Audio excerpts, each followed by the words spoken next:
Il est connu pour avoir été le premier policier du Cameroun, chef de la police camerounaise au lendemain de l'indépendance, réputé pour ses techniques particulières de torture, craint par des Camerounais pour sa réputation d'avoir réprimé les maquis des Grassfield et sa lutte acharnée contre l'UPC dans les années 1960, incluant l'utilisation à grande échelle de la torture.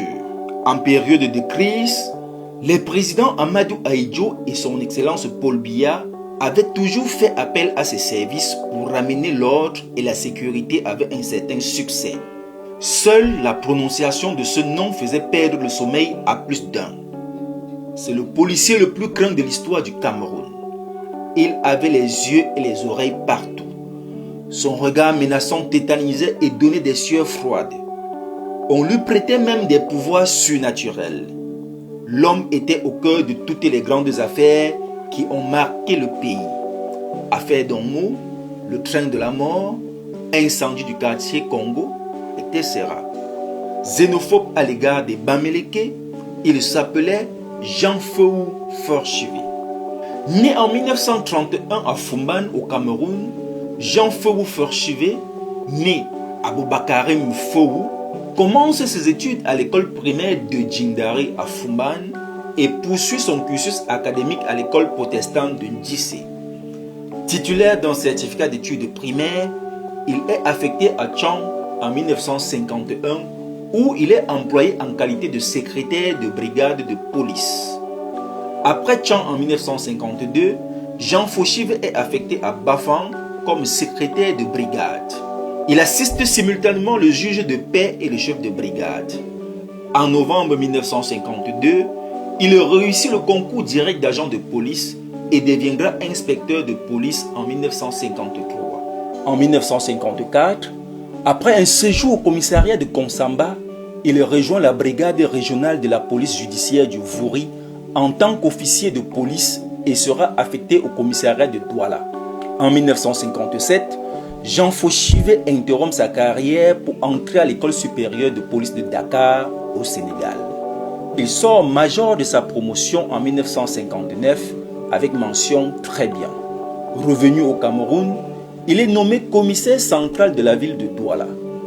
Après l'indépendance du Cameroun le 1er janvier 1960, Jean Fauchive est envoyé à Paris en mars 1961 pour y être formé au renseignement par Maurice Robert, responsable à cette époque du service de documentation extérieure et de contre-espionnage en abrégé SDECE, un ancien service de renseignement français remplacé en 1982 par la DGSE pour l'Afrique. Il est notamment chargé de former les services secrets des régimes alignés sur la France. Nommé à la tête du Bureau des études et de la documentation en abrégé BEDOC, qui deviendra par la suite en 1964 le service des études et de la documentation en abrégé CEDOC, et en 1966 la direction de la documentation en abrégé DIDOC. Le Centre national de la documentation en abrégé CND en 1975, qui sera rebaptisé en 1989 le Centre national des études et des recherches en abrégé CENER, CNER.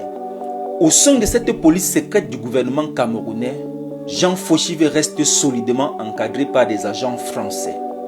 Cependant, de décembre 1961 jusqu'en 1978, Jean Fauchive cumule aussi les fonctions de chef de la sécurité présidentielle et ensuite directeur de la sécurité présidentielle.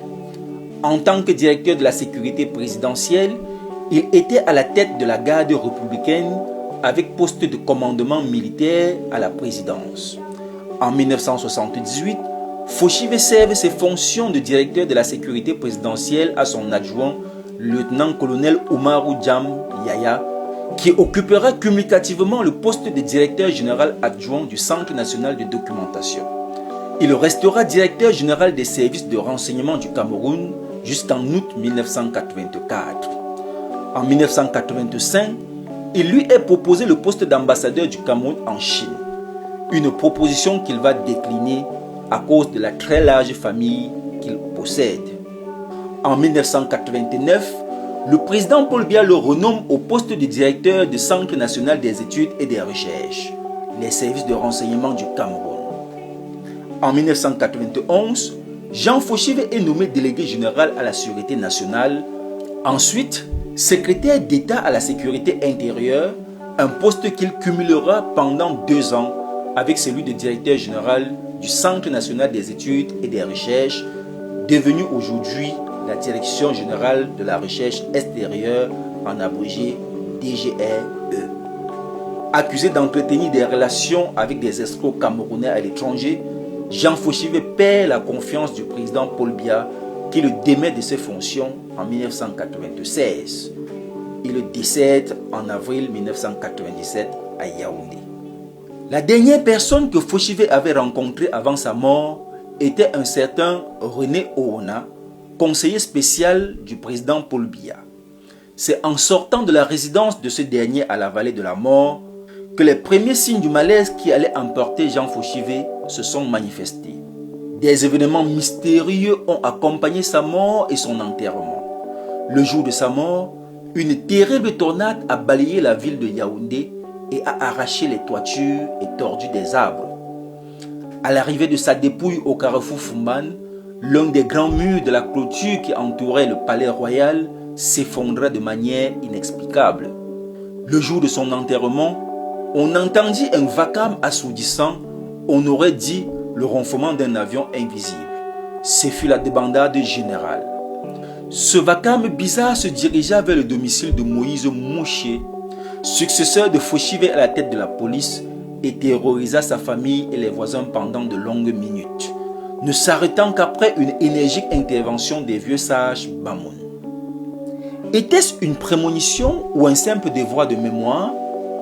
Nul ne saura pourquoi, 6 jours avant sa mort, encore bien portant, il se décida de raconter toute sa vie professionnelle à son neveu, auteur d'un livre biographique dont les temps forts se retrouvent autour de quelques phrases. Les actes devraient se juger selon les époques et les circonstances dans lesquelles ils ont été posés. Les hommes de l'ombre que nous sommes devons avouer être les véritables bâtisseurs des petits tyrans qui ont mis l'Afrique dans l'état où elle est. Nous avons étudié, pensé et agi pour garder à la tête de nos jeunes États des hommes qui n'ont aucune aptitude à diriger d'autres.